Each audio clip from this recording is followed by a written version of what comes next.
அனைவருக்கும் வணக்கம். ஸ்ரீ குருப்பிய நமக. கற்பக விநாயக பெருமான் திருவடிகளை போற்றி.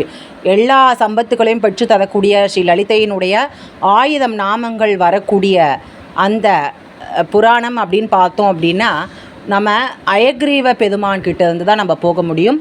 ஹயக்ரீவ பெருமானால் ஸ்ரீ மகாவிஷ்ணுவின் அம்சமான முதல் அவதாரமான ஹயக்ரீவ பெருமான் குருமுனியான சித்தர்களே முதன்மை ஸ்தானம் வகிக்கக்கூடிய அகஸ்திய பெருமானுக்கு ஸ்ரீவித்யா உபாசனம் செய்வதன் மூலமாக அம்பாளினுடைய 1000 திருநாமங்களை விவரிக்கக்கூடிய வகையில் லலிதா சகஸ்ரநாமம் அப்படின்றது நமக்கு அமைகின்றது.